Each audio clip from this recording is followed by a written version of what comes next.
Alright, welcome back. We're back to the Great Ace Attorney.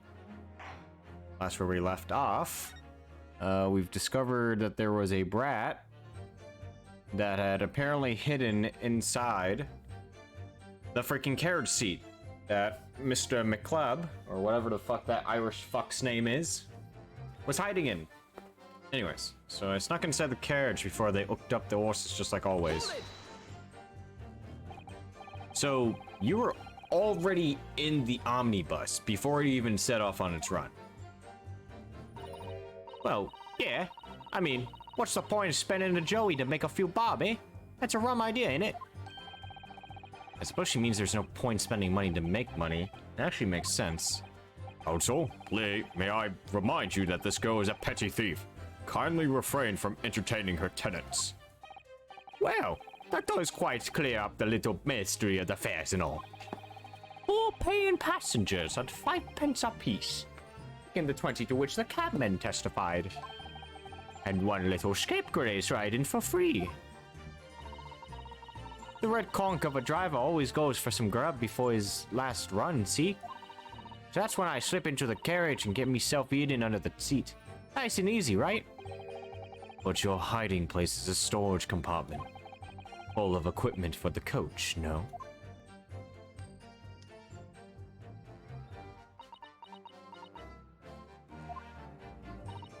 Yeah, there's brushes and buckets and whatnot in there, sure. I always chuck all that out and cram it in a corner somewhere. No one ever seems to bother much. And yet, according to the report filled by the police officer who first arrived at the scene, the compartment was full of such paraphernalia. Well, I don't know nothing about that. Like I said, I moved all that stuff out so I could hide under the seat. That's all I can tell you. It seems we've reached the end of that line of inquiry. Continue. Okay. It was a right old waste of time. I got nothing to show for me troubles tonight. A waste of time? Why is that? Well, most nights I'm on me own and the God permit at least some of the time. I beg your pardon, did you say God permit? Oh yeah, well, that's what my kind call it. You'd say the omnibus, I suppose. The point is, any normal run the carriage. Any normal run, the carriage ain't got no one in it for a while. And that's when you come out of your hiding place and get away. That's it. Only that night. This cove was sat on me seat from the start. And he didn't budge the whole way, did he? Not 1 inch. I was totally stuck. You mean to tell us that you were present in the carriage for the duration? You were under the seats the entire time while events unfolded in the enclosed cabin? Yeah. Right, mister? To be sure, to be sure. I was as shocked as anyone. You don't expect to lift the cushion you've sat on and find a child now, do you? So this Miss Lestrade couldn't possibly be the culprit then. I'll tell you, you can't see a blind thing in that hiding place. It's pitch in there. So you couldn't see out into the cabin at all. Not a jot. Most days I push the cushion up with me aid and look out the crack. Then I can have a butcher's at who I'm gonna fiddle. I thought you were a pickpocket, not a butcher. I mean, I can have a look. The seat I get under ain't as plush as the other one, see? So most of the time, the bar passengers plant themselves opposite. But for some reason that night, this here Irishman spent the whole journey right over me head. And for that reason, you weren't able to push the cushion up to peek out? I see. Truth is, I ain't too happy in small dark places. Feels too much like being thrown in the clink. Excuse me. Yeah, excuse me, sir. Is something wrong, Mr. McGilded? Oh, I do apologize. Was there something the matter, Counsel? I'm just wondering if Miss Lestrade's last comment made something occur to you, perhaps. You seem to be thinking something to yourself. Oh, no. It was not important. I was feeling bad for the poor lass is all. I remember feeling desperate myself as a young lad. Shut up in the dark. 'twas terrifying, so it was. I see. Yes, I'm sure we can all sympathize. I'm still scared of the dark now. Hi, and I don't know about yourself, but I find that the darkness seems to make everything you see seem that much louder as well. Yeah. I suppose it does. Maybe. Miss Lestrade, did you hear something that night? Anything, an unusual noise, perhaps?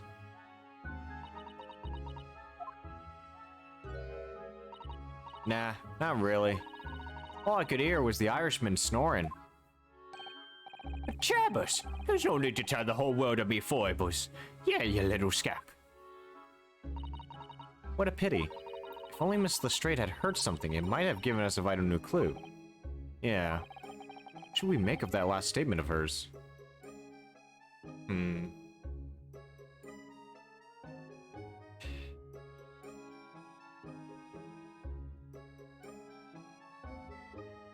Well, wait, hold on. So she can confirm that the man was snoring.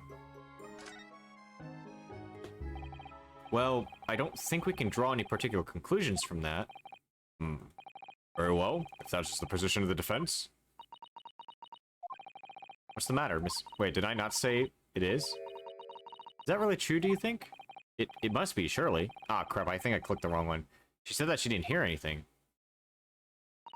Perhaps that's precisely the point. Could that be important in and of itself? The fact that she heard nothing. Continue with the cross-examination, counsel. Ah, crap. Hold on. Yeah, let's go back.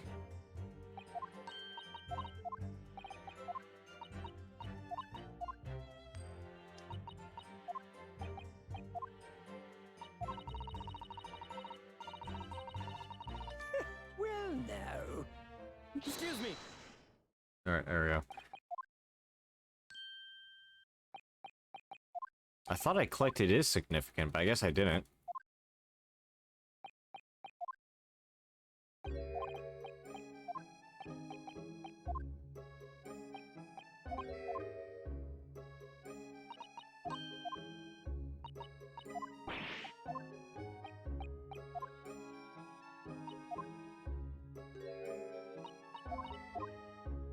Okay.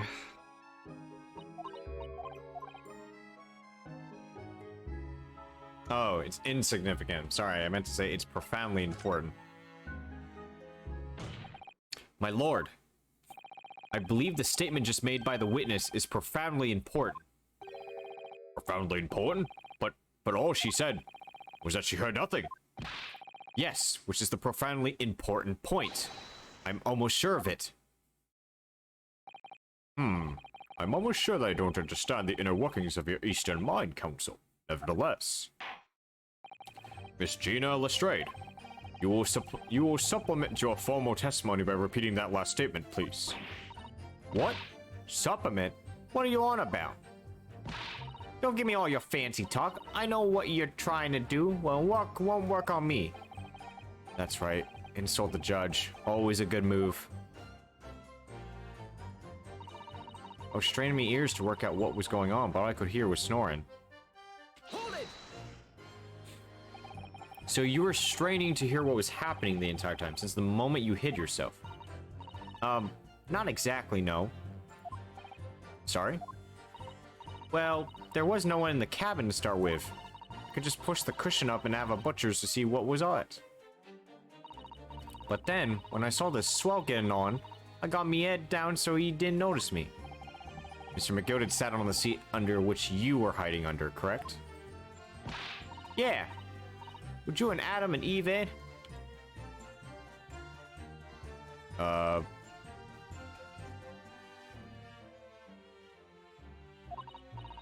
So then all I could do was listen. I was waiting to jump out as soon as I heard him leave, see? Would he? Not likely. Even though we stopped here and there, I never heard the door open. So I just had to stay up, put in, listen to it, and driving at his bigs to market, snoring like an old dog he was. Are there any conclusions we can draw from that, I wonder? Doesn't add up. Miss Lestrade, what you have just told the court is clearly at odds with the facts. At odds? Are you sure, man? Absolutely. It seems my learned Nipponese friend is not as dull-witted as I feared. Van Zeeks realized it too.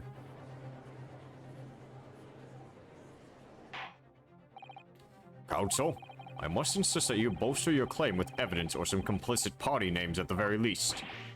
Yes, my lord. I expect you to demonstrate this alleged contradiction to the court. According to Miss Lestrade, while she was hiding in the omnibus that night, she heard nothing but the sound of Mr. McGilded snoring. Think, Ryunosuke, think. There's something else she should have heard. Yeah, if there was... Very well, my lord. Allow me to elaborate. On a particular sound that Miss Lestrade could not have failed to hear on the night in question. Sound very clearly explained by the presence.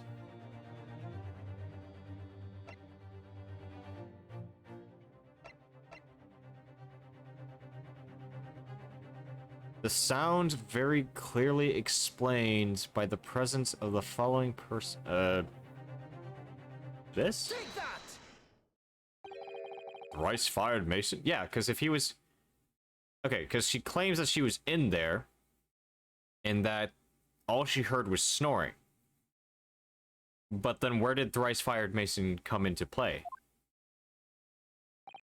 Yes, my lord. The sound that Miss Lestrade cannot have failed to hear is that of the victim, Mr. Mason, boarding the omnibus. That's true. She never mentioned about him actually boarding.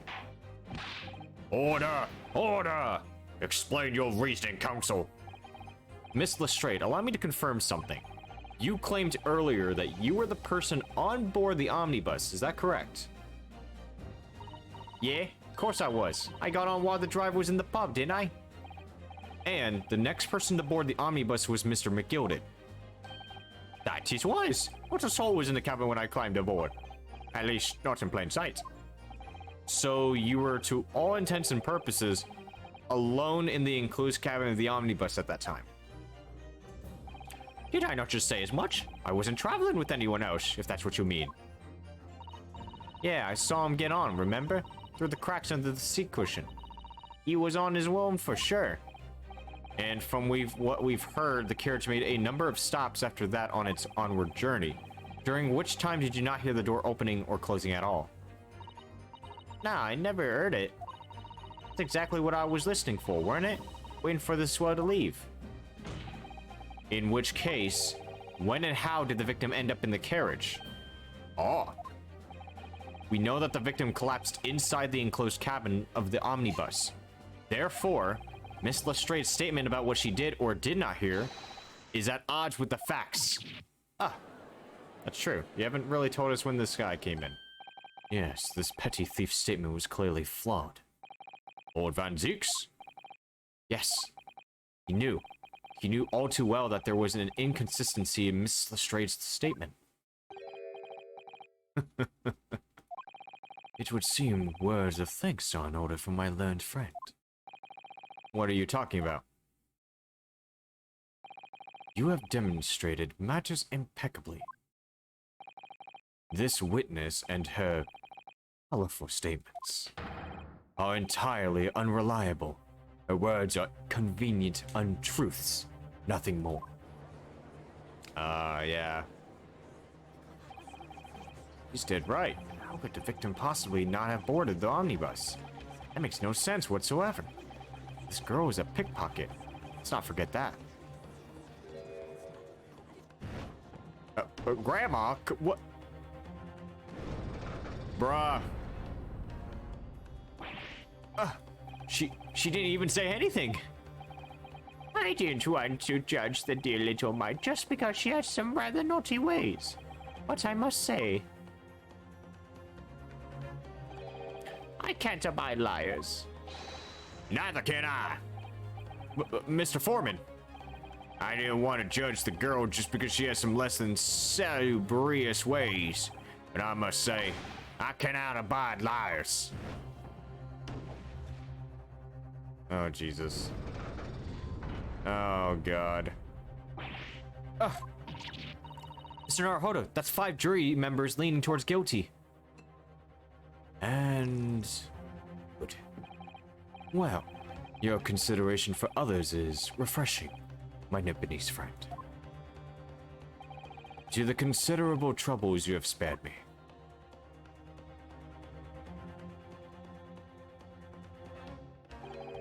Yes, very refreshing. Oh, no! God damn it.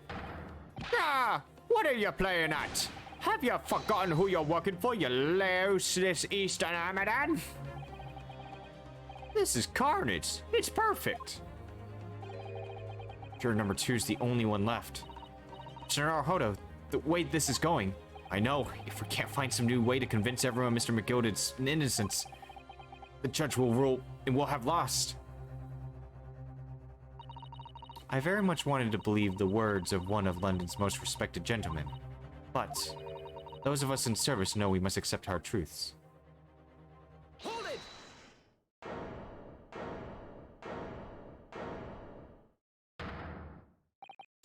Yes, the witness's last statement seems to have revealed a critical inconsistency in her story. However, if we consider the possibility that her statement is in fact the truth, it may shed an entirely new light on this whole case. What are you saying, you fucking Nipponese idiot? Counsel? I'm sorry, sir. Whatever do you mean? Counsel, I will not tolerate you attempting to prorogue my adjudication. Explain yourself at once. When the accused boarded the omnibus on the night in question, the victim was nowhere to be seen. Subsequently, the carriage door was not heard opening a single time, as testified the witness in the stand. And yet the victim's body was found inside the carriage. If this petty thief's words are to be believed, how do you explain the victim's miraculous appearance inside the cabin of the omnibus?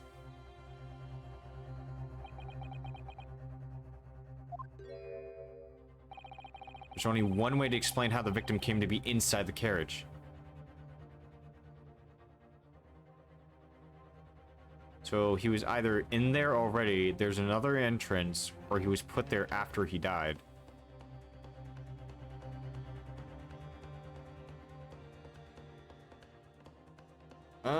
I don't think, no, so he couldn't have been in there already because the girl said she didn't see him.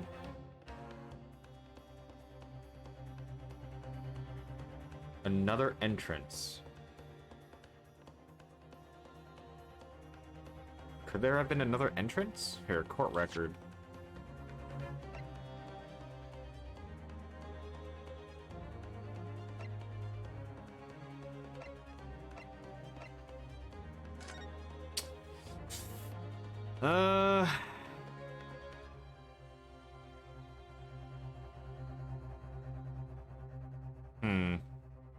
Let me think.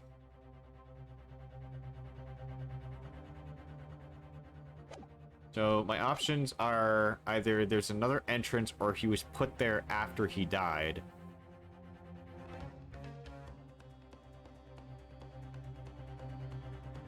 So everyone, if I recall, heard him scream. Or was that?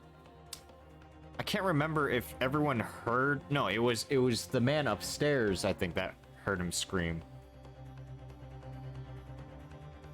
I think.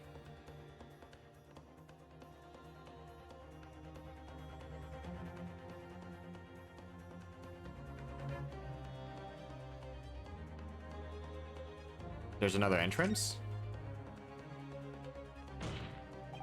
If the door wasn't opened even once, the only explanation is that the victim entered the enclosed cabin some other way. I wondered what new fantasy you would come up with in your blind panic. But behold, the omnibus is here for all to see. Only one side of the enclosed cabin is furnished with a door, The other has only windows. Fixed windows which cannot possibly open. In short, there is no entrance to the cabin other than the door. Objection. But there could be. There's only one possibility you haven't considered. Oh, really? Yes. One other way inside that isn't the door. Another opening, the use of which allowed the victim to appear inside the enclosed cabin. All right, counsel. The defense will identify the location for the corpse. Here is the omnibus on which the incident occurred. Where on earth is this entrance by which you propose the victim enter the cabin? Another entrance.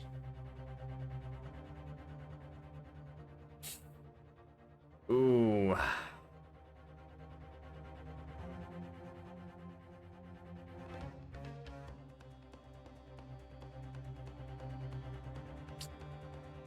That's the thing. That, I don't know. Okay, so there's only one way in. There is a ceiling door which both passengers came. Well, actually,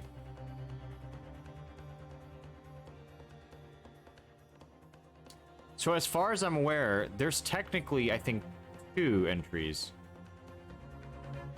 He could have gone through the window. I'm not sure if it's openable. Because as far as we're aware, the only way he could have gone in was either through this door on the side, which there's only one, or he climbed up and then he entered in here. So I'm going to assume that's where he came from. The answer is obvious. It can only happen in the skylight. I say, the skylight? It's true. Objection. Your ludicrous proposal almost has me lost for words. However, Objection. the skylight may well be large enough for someone to pass through. Objection. So you claim. But do you have a shred of evidence to support your idle-brained theory? Both Mr. McGilded and Miss Lestrade said the same in their testimonies. They each claimed to have heard a loud thud, such as the noise made by someone falling to the floor. Yes, which has already been explained, as the sound of the victim falling from his seat having been assaulted with the dagger. Yes, it has, but would a man slipping from the seat onto the floor really have made such a loud noise as the witnesses claimed? That is true. A noise loud enough to cause Miss Lestrade to let out an involuntary cry, in fact? Good gracious. Perhaps, in fact, that was the moment that the victim made his entrance into the cabin. No, let me rephrase that. The victim didn't enter the cabin as such. He fell into it. Objection. You're now suggesting that the victim fell from the skylight into the cabin? That's simply impossible. How could you be so sure? Because if the victim had fallen inside through the skylight, as you say, the passengers on the roof deck would have seen it happen. And yet, not one person made mention of such events in their testimony. Well, yes, that's true, but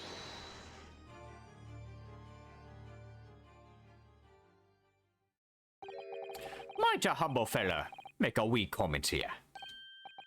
Mr. McGillicuddy. To be sure now, the 2 fellas who were sat on the roof that testified afore said nothing of the victim falling through the skylight. But it seems to me, my lord, that 'tis not so much a case of them not saying, but aye, 'tis a case of them being unable to say. What? I think perhaps the 2 fellas will be having something of a compelling reason not to mention what oh, shit. Wait. Hold on. So what if... Hold on. Okay, yeah. Okay. Here's what I think happened. The 2 guys who are up there, which the only 2 guys is Bruce Fairplay and Lady First. We have no idea anything about this dude. All we know is that Bruce Fairplay did have a, reason, he has a motive to kill him. However, if he did, he could have killed the guy, but then this guy would have said something. But he didn't.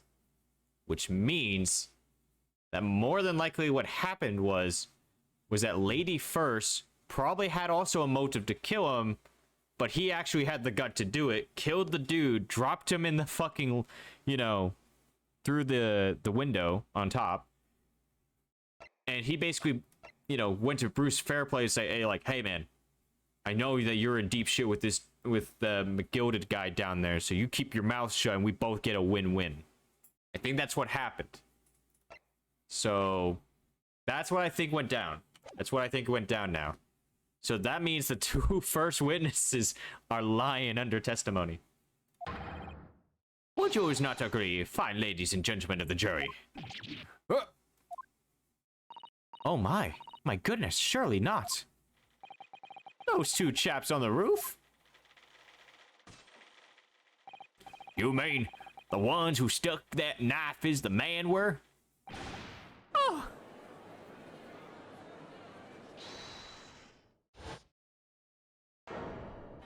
Oh, there we go. Just what exactly are you insinuating here, you blitherer? You rotter!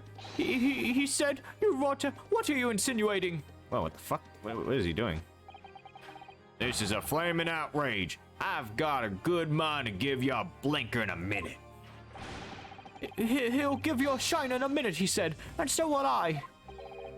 Mr. Fairplay, you're effectively accusing me, a city gentleman and well-respected banker, and me, a very angry hatter, suggesting that someone like me could have stabbed that man in the guts. It's a disgrace. It's scandalous. I protest. I protest in the strongest possible terms.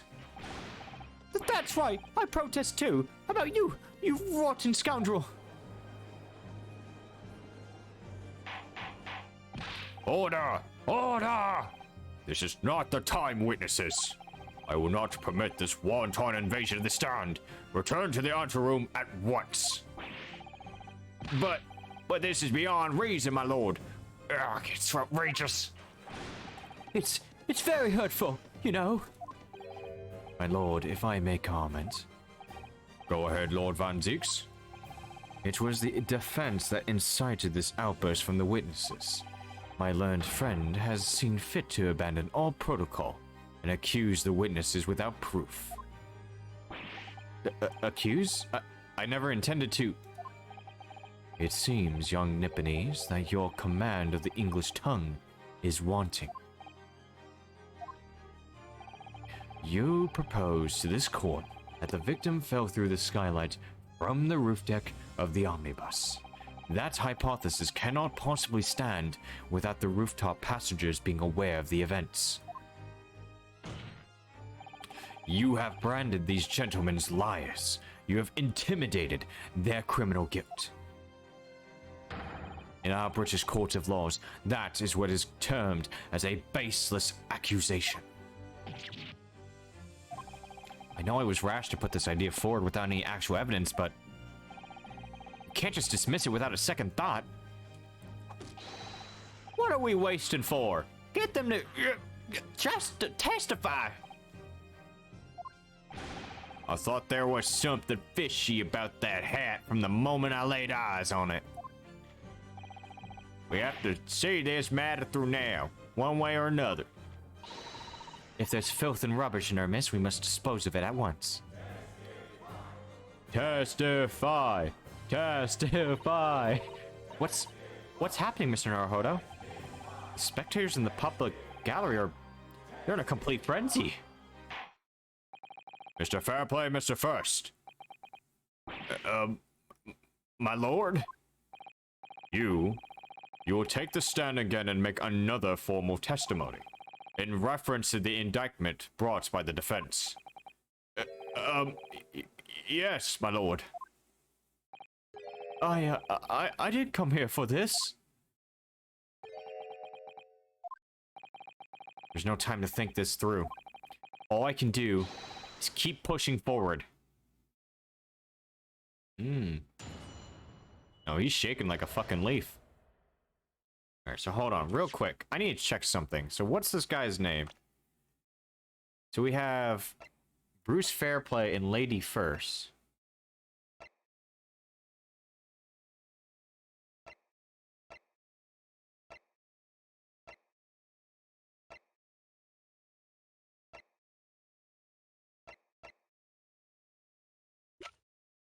Okay, Gina Lestrade, Lady First, and Fairplay.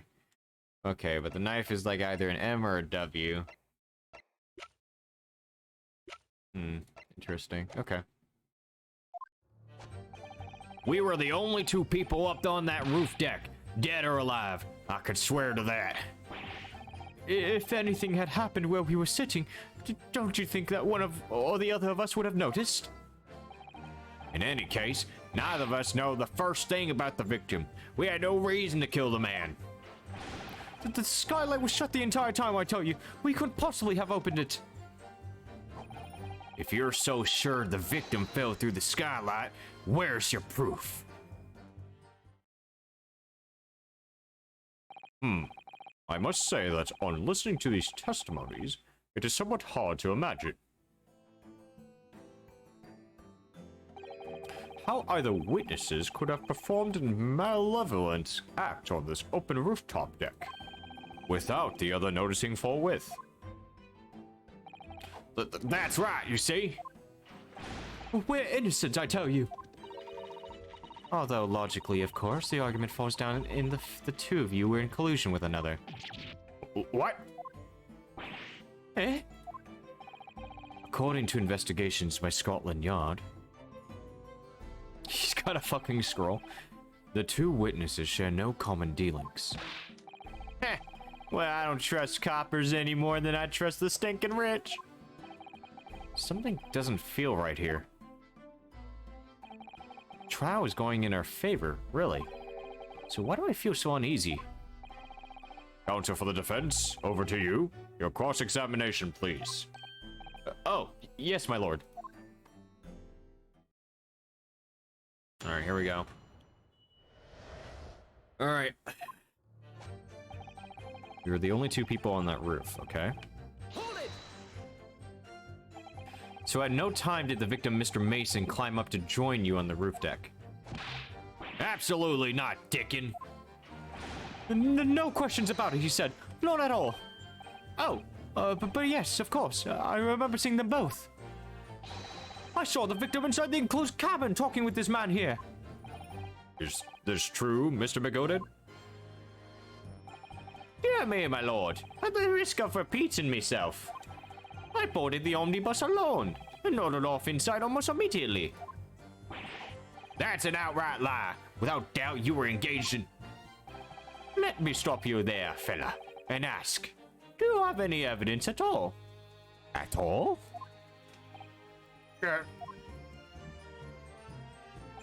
Tis all about evidence in the courts these days, so tis. You do well to remember that. Yeah, I saw you with my own eyes. This is going so well. If anything had happened, we were sitting. Don't you think one or the other? Yeah. Hold it! Unless one of you guys were, had your trap shutted. Well, it was on the final run of the omnibus at past 10 o'clock in the evening. It would certainly have been quite dark, perhaps too dark to see clearly. Is this some kind of a lark? This is some kind of joke, he said. Is that what this is? Or perhaps one or the other of you fell asleep briefly. Are you fair dinkum, sir? Are you serious, sir? That's what he said. It's impossible, I tell you. I'd give you the keys to the vault if you could fall asleep in that bitter cold. And if you did manage it, your eyelids would freeze shut, and you never open them again. That's extreme. It was extreme, I tell you, and we had to put up with because of this man had locked the door.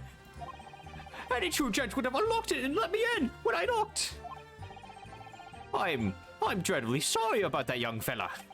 But you see, I was away with the fairies and I didn't hear you at all. That's a lie! I saw you through the glass! You were talking to someone! Now, 'twas a cold night, so 'twas. People do be seeing things, and that aren't real in the cold. 'Tis hardly surprising. Saying things? Saying things? I believe we have reached an impasse here on this particular point. You.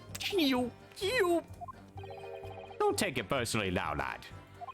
If I'm a suspect in this case, then 'tis only fair that you and the other fiend are too. Open and free competition is what a capitalist capitalist society is all about. This isn't competition I should like to be involved in. Really? Okay. Okay, so neither of us are the first thing about the victim. We had no reason to kill the man. So you had never met Mr. Thrice-Fired Mason before? Oh, lummy! No! Not once, and never! He'd never met the man before, he said. Never! And you, Mr. First, had no prior dealings with the victim, either? That's right, sir. Hatters don't have much to do with brickmakers. Be perfectly honest. No, I imagine not. You see? How many different ways can I put this? Neither of us have the connection to the gentlemen who were inside the cabin. Oh? Excuse me. You got something to say, Mr. McGilded? Mr. McGilded. Yes, counsel? What can I be doing for you? Did the witness's last statement give you pause for thought somehow? Not the remotest connection? Is that right now? I wonder. What are you insinuating now? Ah, Mr. Fairplay. It has been too long, so it has. Eh? If I'm not very much mistaken, I believe 'tis fast approaching, is it not? Your overpayment debt. I beg your pardon? You'll borrow 20 guineas from me, sir. At an unconscionable rate of interest, you tricked me. It's extortion. Well now, is it a touch of begrudgery, is it? A sort of begrudgery that might motivate a fella to pass his crimes off another.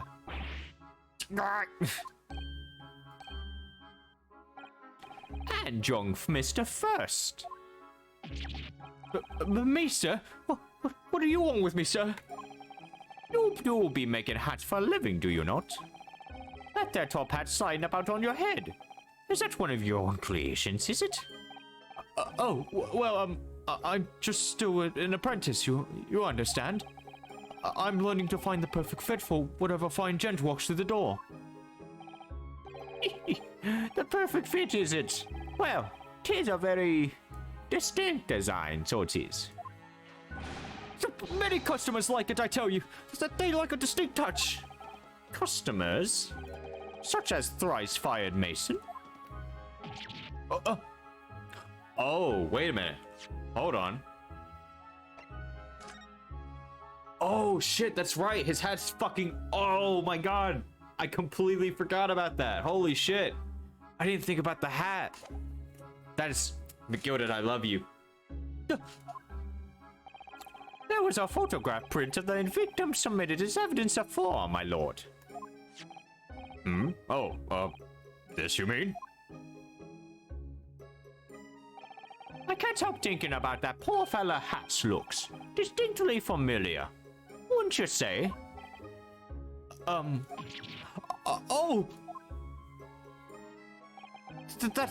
That's one of my hats.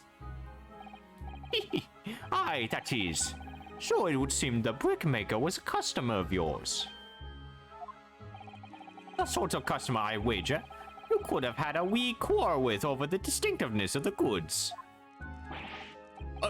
Oh no, sir. Absolutely not, sir. Well, there's really nothing more to add. It wouldn't be right to say that the two fellas here haven't the remotest connection to the victim, you see.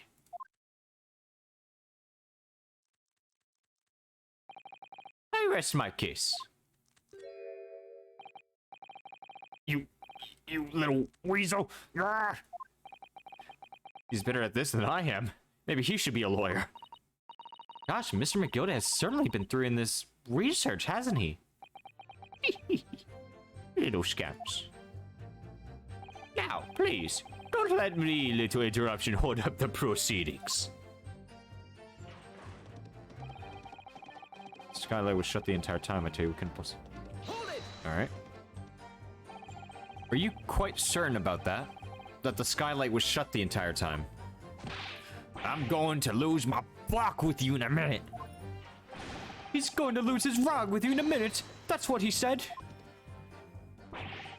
Take a look for yourself. Go on. You see? It's shut fast now, just like it was on the night. So it is. Of course, a fella that size of Mr. Mason could likely break right through it, still and all. What? Just looking at the size of the thing, you'll understand. Now you hold on there a minute, sir. The size of the thing means nothing. Not on its own. Let's consider the bigger picture here, shall we? Let's stop biting our cane, shall we? I was riding the omnibus on another occasion when, well, I broke wind. Loudly. I shocked myself with it as it happens. This is an unexpected confession, Mr. Fair. Please do not ever... Just shut up. Oh, I just mean to say, well, the point is, I tried to open the skylight, you see. But just my luck, I couldn't make it budge. The stench was terrible. Everyone was looking daggers at me, sir. I went as red as rogue, I did. Again... Are you expecting me to sentence you? What's going on here? Oh, no, sir. The point is... No, shut the fuck up. The skylight can't open. I tried and tried when I was inside the cabin of shame. Oh? Excuse me. Do you have something to say about that, Miss Lestrade? Miss Lestrade.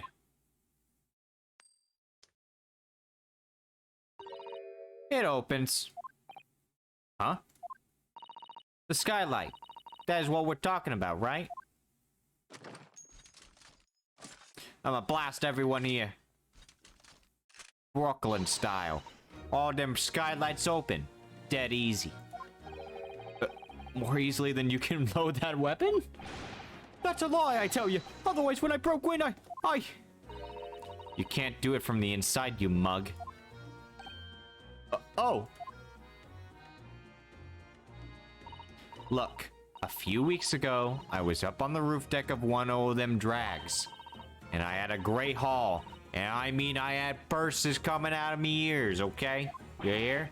Miss Lestrade, this is not the forum to be eulogizing on this subject of your criminal activities. Fuck off, old man. Anyway, I had a bit of a scare. When I lifted the last bloke's purse, he got wise to me. And I mean wise guy. So I popped him. All four of them surrounded me, so I couldn't opt the fuss and leg it. So what I did was, I used the skylight, opened the catch and jumped right through. What? Yeah, the catch for them skylight is on the top side. That's why you can't open them from the cabin. The skylight opens? From the roof deck? Bailiff, climb up onto the roof of the omnibus at once and verify this witness's claims. Right. Got it. Alright. Gonna clock this. Alright, there we go. Oh, shit. Oh, my hat! Dumb bastards. See?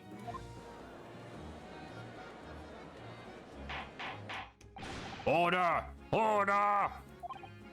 So it appears that this street girl's statement is quite true. I don't believe it. The skylight opens. And from the roof deck. Mr. Naruhodo. This could be the clue we've been looking for. Well, counsel for the defense, please continue with your cross-examination. Yes, my lord. So the skylight opens. Perhaps I should investigate for myself. Alright, so hold on.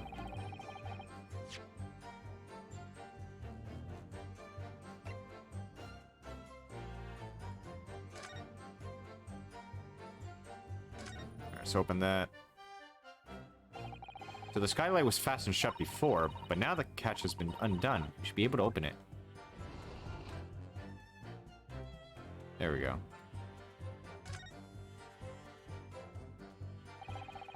It's early and stay inside the carriage. Yep. I'm sure the witnesses could have been able to see quite clearly. You're sure that the victim from... Yeah, so we're just gonna present this then. Objection. Oh no, did I get it wrong? Damning, you say? So I look at you, Kenso, I see your trembling land. How... God damn it. You dumb fuck. You fucked up. You didn't pick the right one. Should have just pressed. Bitch. He has a damning tongue. You invited it, sir.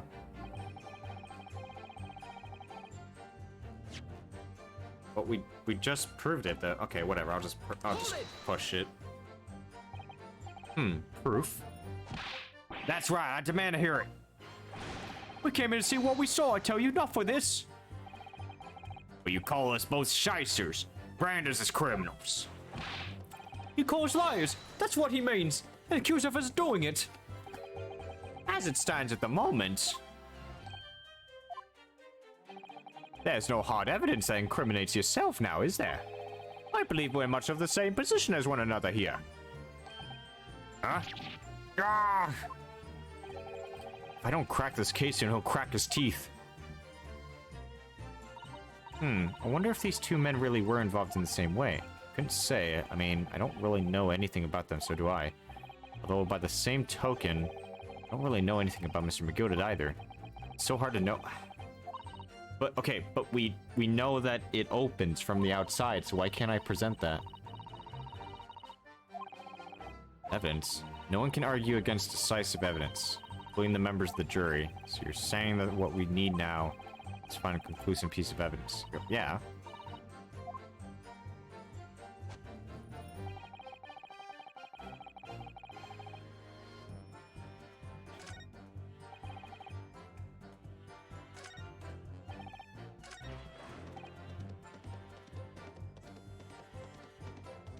Okay, maybe I present this.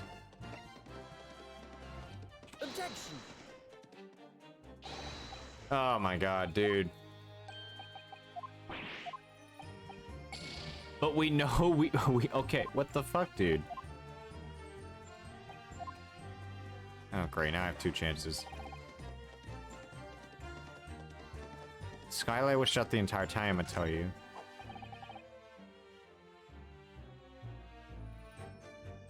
Well, we have proof though, that's the thing. It's opened.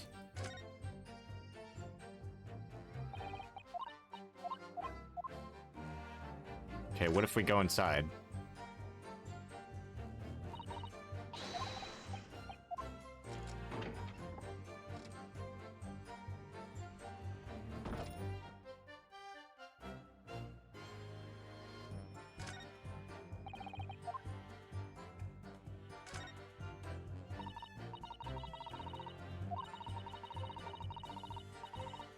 Okay.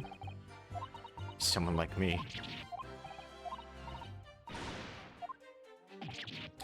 Okay, there we go. That's without question, it's blood. Why would there be blood stains there? Surely it can't be unrelated to the case, can it? Okay, alright, my bad. Okay, so I had to find the... Okay, so now we have blood there. So I'm going to present... Objection. There we go. Okay, I just had to find the blood on it, that's why.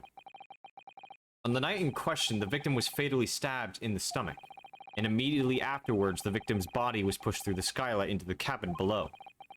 Those are the facts, and the irrefutable proof. Remains clearly visible in the omnibus that stands before us today in this very courtroom. What? That's utterly humbug. You can't possibly have any evidence. No, you can't. I mean, we did do it. I tell you, it's impossible. Irrefutable proof. Here in this very courtroom. Counsel? My lord. I believe everyone would appreciate a little clarification here, Where exactly within the omnibus is this evidence to which you allude? You'll point out what is that proves the victim fell from the roof deck through the skylight. Yeah, so it's...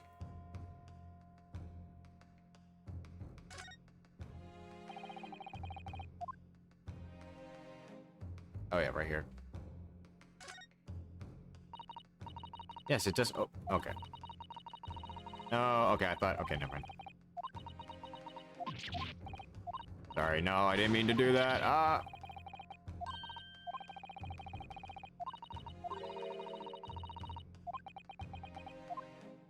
Okay, so where's that? Got it! Got it.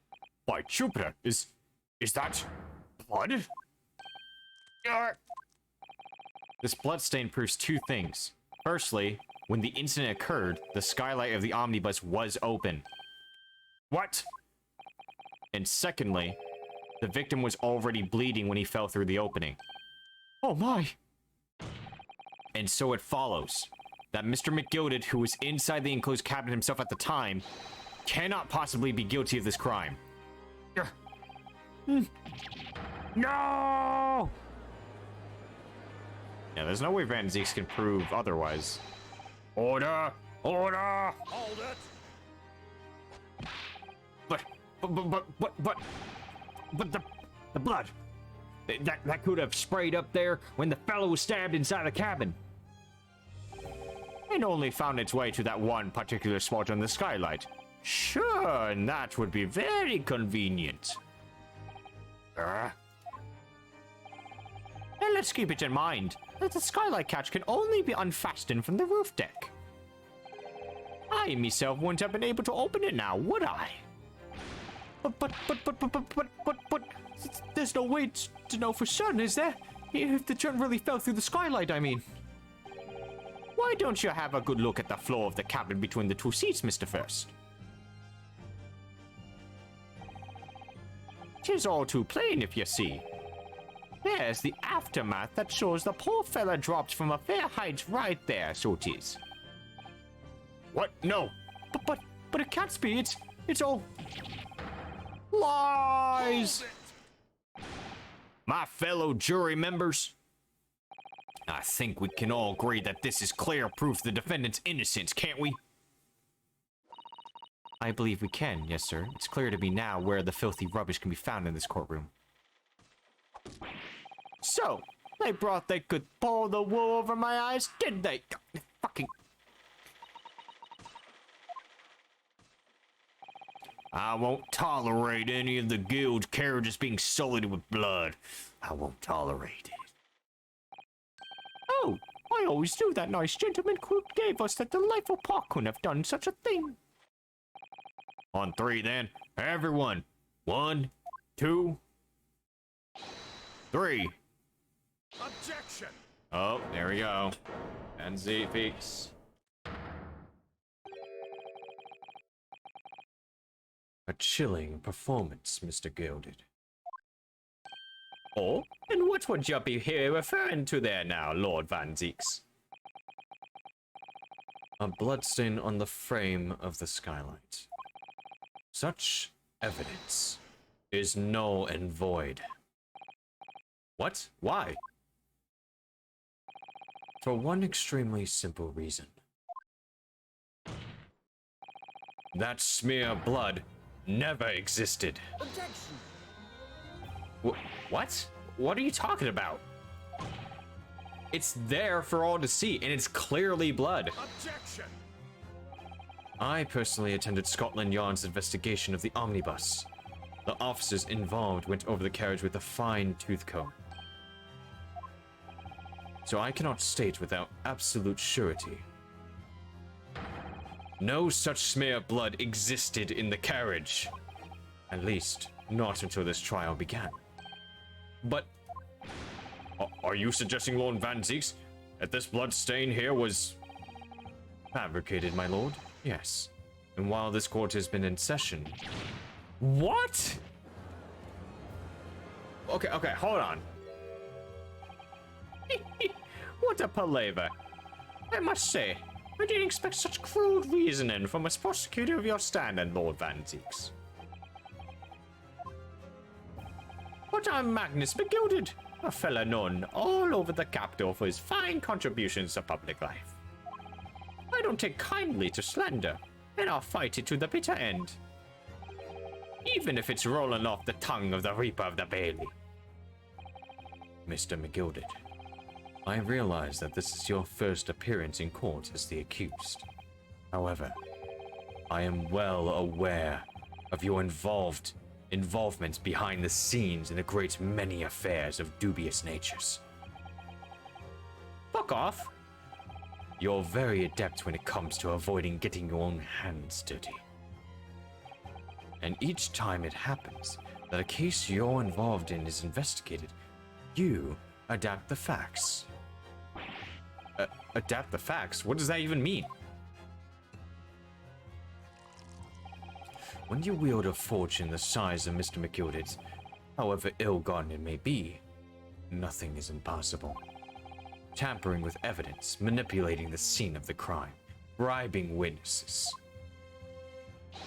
I toast your ability to concoct the most convenient of stories, sir. Tut, Lord Van Zieks. This will not do, to be sure. Will it now, counsel? Oh, no. I think it's fair to say this does all sound like a rather far-fetched excuse by a desperate man. The blood on the skylight didn't exist, you say? But if you were all cast your minds back, is it not true that the omnibus there has been in the courtroom the entire time? How could anyone possibly have put a smear of blood in it without the world and his wife seeing? Isn't that right now, counsel? It's true. The omnibus has been in full view the entire time that court has been in session. My learned friend.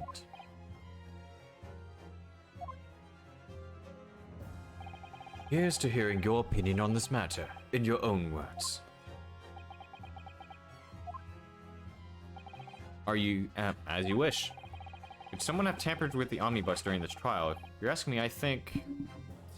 Well, okay, to be fair, okay, because I'm not... Okay, I can't really debate against this. There is only one time that it could have been tampered, and that was when the fucking girl smoked the entire place up. It could have been possible.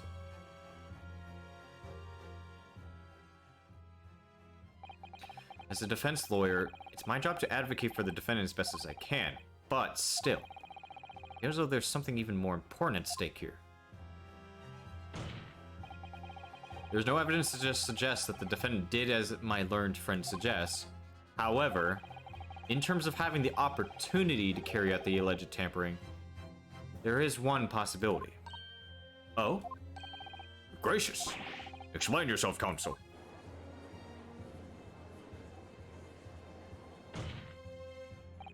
Yes, there is. It seems my learned Nipponese friend has no intention of running from this deceit. Deceit? I'm sure everyone still remembers clearly the recess that we were forced to take. As a result of the smoke grenade fired by the witness currently in the stand, Miss Gina Lestrade.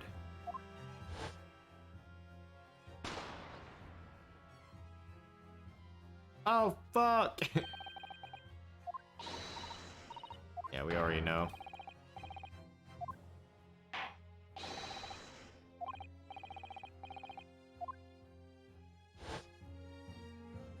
That is true.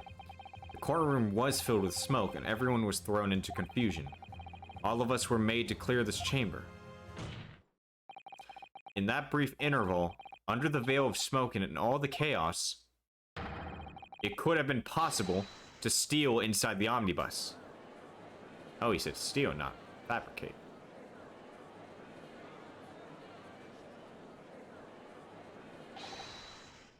Are you wise? What are you trying to pull, you rotten feckless gouger?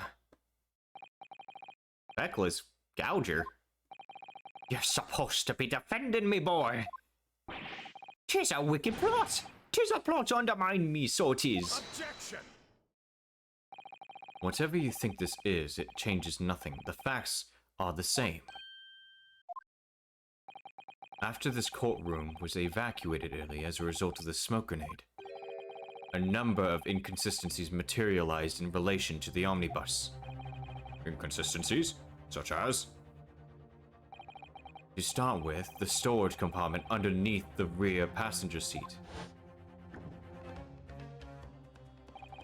When the police investigated the omnibus, this compartment was full of the driver's items. Secondly, we have the smear of blood on the edge of the skylight. As I have said, that was not present at the start of the trial this morning. Unfortunately, Lord Van Zieks, no one is able to corroborate your claims. It's true. When the omnibus was first wheeled out, both the storage compartment and the skylight were shut. Accordingly, I'm afraid to say we cannot establish with any certainty if this evidence is the result of tampering or not. Indeed, my lord. No doubt there was not a single person who saw fit to verify such things. What do you think? Sorry? About the omnibus. Is there anything else unusual about the omnibus? I have an inkling. My lord? Yes, counsel? There is one further inconsistency. A mark that surely could not have been present at the start of the trial. What? What in the devil's name are you going to say now? If you dare to betray me, you little maggot, you better start watching your back. Objection! Silence, McGilded. The court awaits the defense's clarification. This trial keeps swinging one way and then the other. No idea what's the truth and what's deception. What am I supposed to believe here? I shall have to ask you to elaborate, counsel. Where exactly is this alleged mark that you claim appeared to some point during the trial?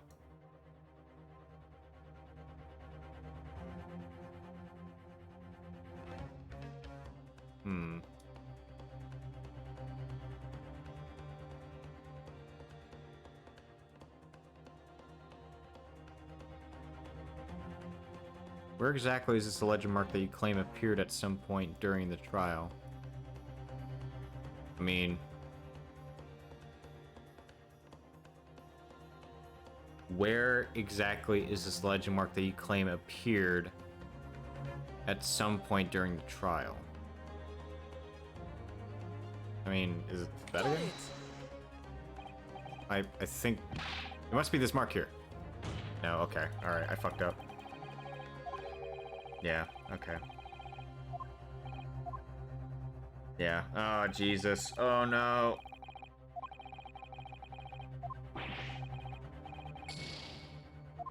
Oh, Jesus.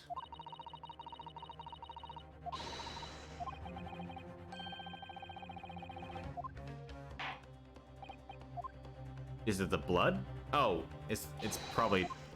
okay, hold on. Oh, this. Yeah, because it's bright red. Got it! If we consider that the victim fell through the skylight onto the floor of the cabin, you would certainly expect to find signs of blood where he landed. But as far as I recall, this blood stain on the cabin floor was not there when the omnibus was first brought into the courtroom. Good lord.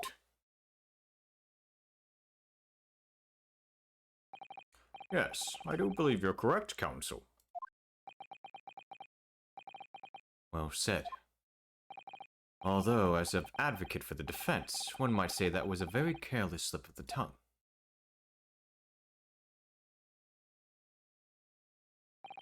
I believe that blood stain on the floor is a decisive piece of evidence.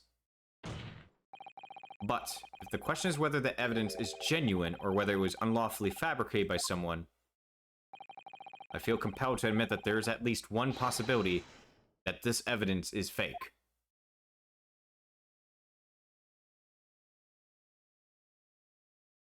The judge.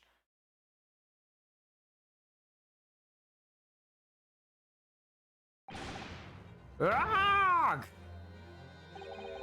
This trial is over. Mr. McGilded? I've done everything I possibly can to cooperate with the court, but it's all over now.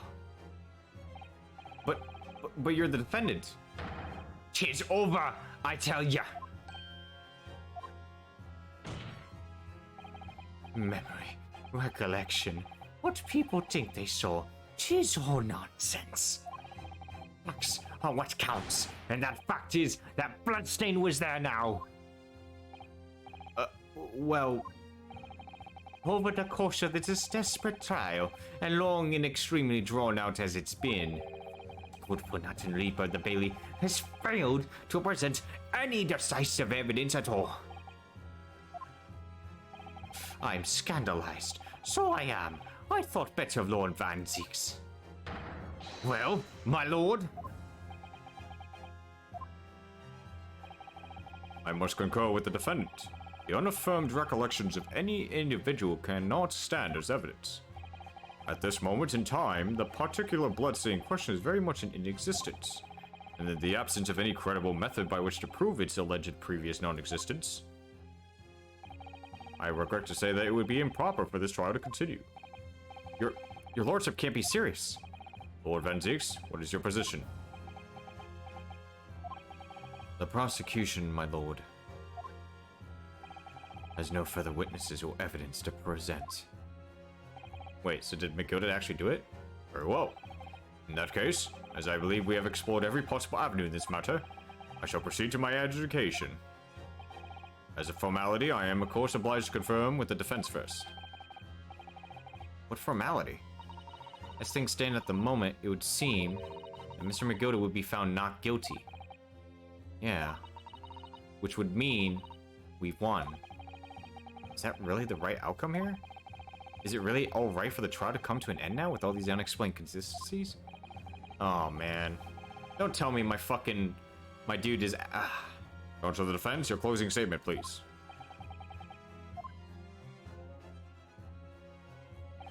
Yes, my lord. The defense believes...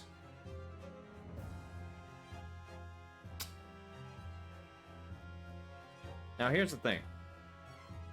We were here to get this guy to be not guilty so that we can pass. However, problem is that there is inconsistencies and possible tampering of the evidence, which makes him more guilty.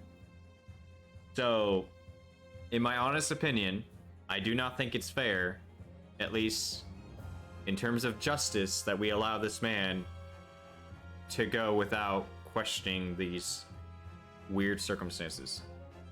So I'm gonna go with this. I'm here in this courtroom today to advocate for the defense of my client, Mr. McGilded. However, at this moment in time, I cannot in all good conscience attest fully to the defendant's innocence. What are you saying, man? Without any question, there is no conclusive evidence to prove that the defendant is guilty. However, there is also no conclusive evidence to prove that he is innocent. Good. Gracious me! Lord Von Zieks is probably like, I like this Nipponese. Order! Order! This is unprecedented behavior, counsel. A defense lawyer calling the accused innocence into question? Are you out of sound mind?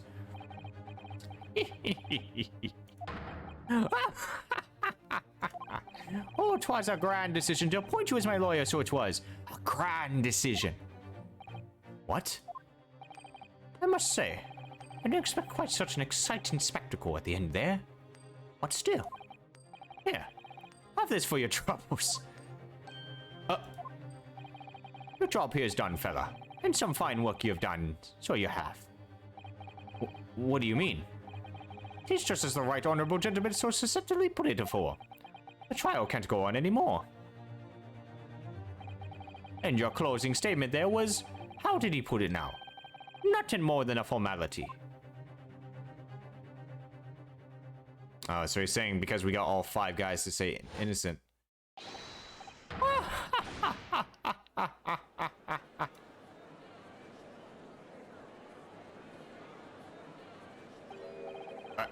I really don't know what to make of all this.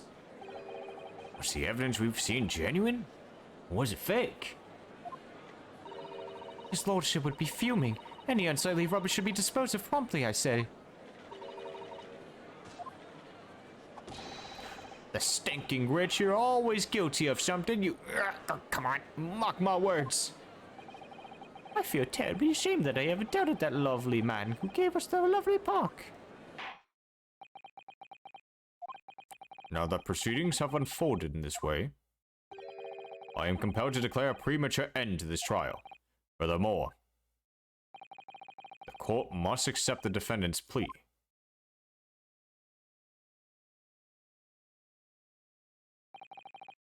I thank you kindly, my lord. I hereby pronounce the verdict of this court. But we still haven't determined if the bloodstain in the omnibus is genuine or not. We don't know if these witnesses are telling the truth or a pack of lies. We have no idea about the truth. Lord Van Zieks, My lord. the case made by the prosecution was flawed, plain and simple. If indeed the omnibus presented as evidence was tampered with, the prosecution is at fault for allowing such a disgraceful perversion of justice to take place. My sincerest apologies, my lord. Objection! But wait. When we were evacuated from the courtroom, Lord Van Zieks ordered the evidence to be secured. I'm afraid the prosecution cannot shun responsibility in this matter. That's so unfair. The culpability of the defendant has not, at the present time, been established by this court. Consequently, the jury will not be required to pro-offer judgment. What? Well, Lord Van Zieks, it's been a pleasure. So it has. And as for you, my dear fella, I couldn't have asked for a better defense. Do you mean to tell me this has all been a grand waste of time? 'Tis the law of the land, my good man. If you'd like to pursue the matter further, you can always go ahead and try to change the law. Magnus McGilded. Good grief! You have more to say to me, have you? Just one thing. A warning. This is far from over. Well, something to be looking forward to then.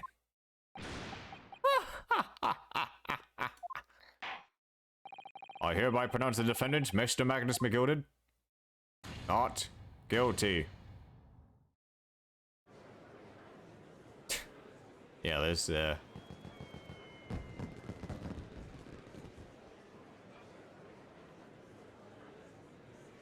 Objection.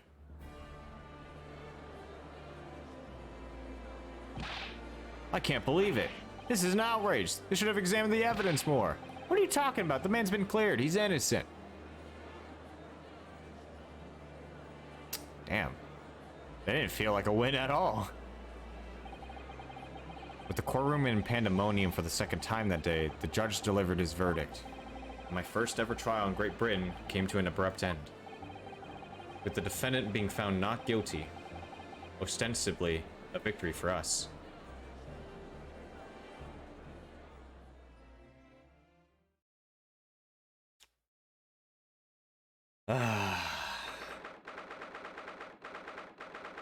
This is quite the shock. I didn't expect this to happen. Because like in every Ace Attorney episode, there's always someone that's innocent that you're defending.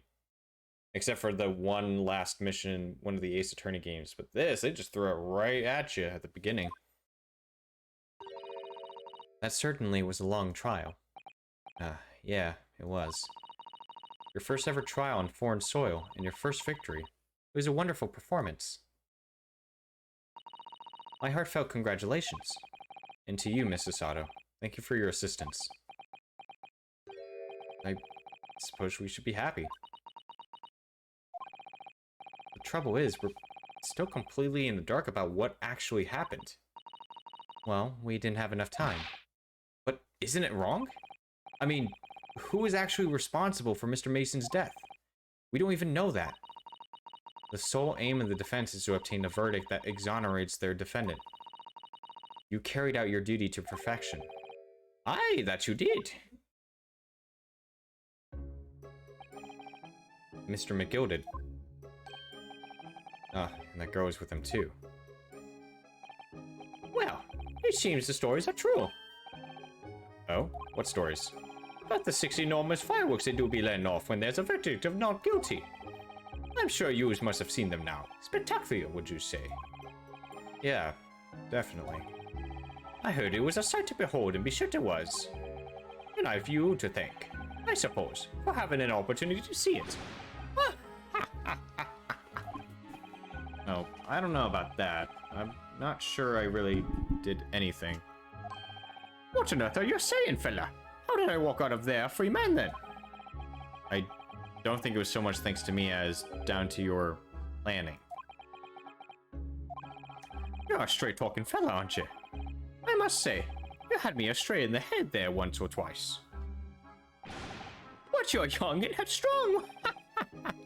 Ah, 'tis no water under the bridge. Congratulations, Mr. McGilded, on having your name cleared. Nothing's resolved. There's only one thing that matters to me. Oh? Aye. They've all seen that I didn't do that odious and abstinence deed. 'Tis grand, is it not? I suppose it is. Now the fine fellas of Scotland Yard can take matters in hand and sort out any wee details. They'll see it for what it is. They'll get to the truth. I've absolute faith in them, so I have. After all, I do provide in a good number of their wages with all the taxes I pay. It's not that funny. So then, as we agreed aforehand, 1,000 guineas for your troubles, fella. Oh, no, I couldn't possibly accept that much. Oh, be whist! You're a humble people, are you? You're from the East. Well, if you insist. But have this. Still in all, you deserve a reward. Mr. Magnus McGilded. Everything is ready, sir. If you'd like to follow me into the courtroom. Into the courtroom? What's this, officer? 'Tis sooner than I was led to believe. I hope it's not inconvenient, sir. There were some changes to the schedule. Well, I must be making tracks now. 'Tis time for the inspection. Sorry? What inspection? They're going to examine the omnibus again, so I'm told. I asked if I could be present for it myself. They're going to examine it again? Now? Naturally, I'm under no obligation to take part in any more of this matter now.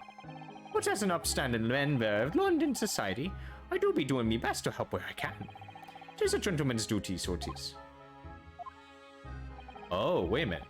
So then, fare thee well. 'Twas an absolute pleasure meeting yous. I hope you have a whale of a time while you're studying here in Great Britain. There he goes. Free man. Oh, I forgot she was here too. A blasting. Oh, okay. Alright. Hey, calm down. Hey. Don't move. Whereas I want to say, get a move on, she really does take forever to load that gun. Miss Lestrade, would you mind putting that thing down? You're a grown-up. Sorry? And I ate all grown-ups. Ah, there you are. Oh, what the fuck? Naughty, naughty, running off like that. this some kind of picnic? Who's this little girl now? And taking that with you as well. I was looking forward to the trial run for my experimental smoke grenade launcher. Ha! Bruh. Oh, do you want to play? You won't beat me. Excuse me, but who are you, and why do you have a fucking bazooka? Oh, good day to you. I'm, well, the inventor, I suppose, of that machine. The inventor? Well, normal smoke grenades are so dull, don't you agree? White, white, and more white. If you have to be shrouded in smoke, it could at least be a pretty color, I thought to myself. Do we have to be shrouded in smoke, though? At all? I just took my eyes off it for a moment whilst I was changing to a different omnibus and she pinched it. Luckily, I fitted it with a telegraphic beacon. What's it what? I have no idea what this girl is talking about. Anyway, you're coming with me now, back to my laboratory. What? What for? To apologize, of course, silly, to my technician. What? You mean, say, sorry? You must say sorry when you've done something wrong. Surely an adult has told you that before. An adult? Humph. I don't want to listen to no adult. Okay. Come along then, follow me. Fine, have it your way. Oh good, you see, I knew you want to do the right thing in the end. I'm fairly sure that's what she wants, is not to get shot by that massive gun of yours.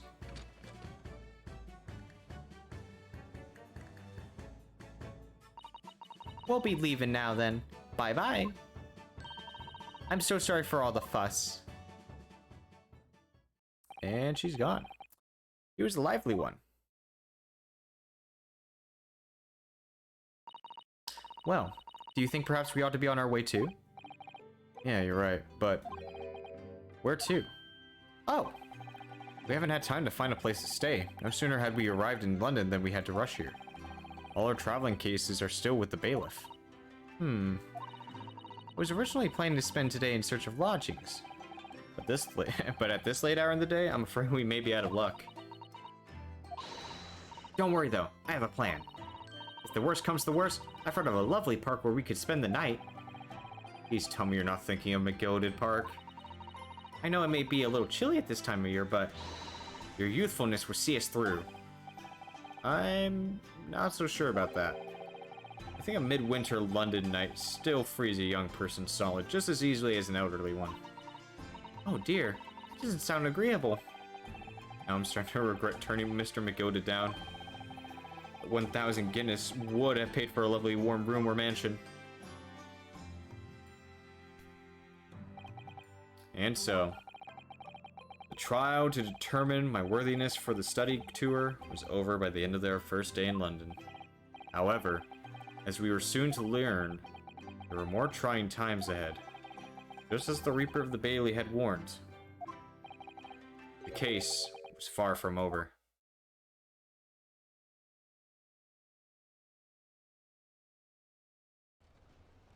Oh? What's going on? Get the fire brigade! Water! Bruh.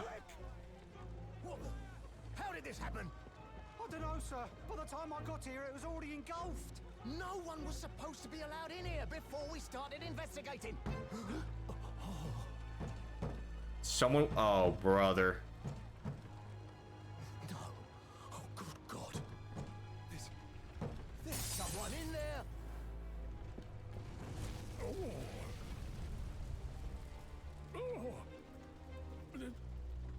This can't be.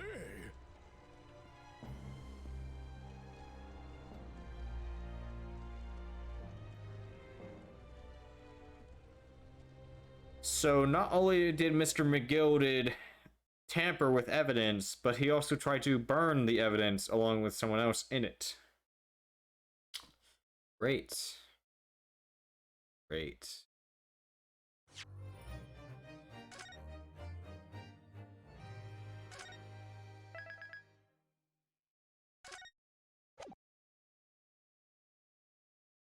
Whew. All right, so the Adventure of the Clouded Kokoro. Okay, so we got that episode. And then The Adventure of the Unspeakable Story, and that ends the first game of the Great Ace Attorney Chronicles. Okay. But yeah, that was honestly a good third episode. It was better than the others. I mean, this one caught me off guard with the ending, especially with the fact that someone got killed again in that omnibus. So yeah. Anyways, I'm going to go ahead and end it right here, guys. I hope you guys enjoyed. If you did, leave a follow, and I'll catch you guys next time. Bye-bye.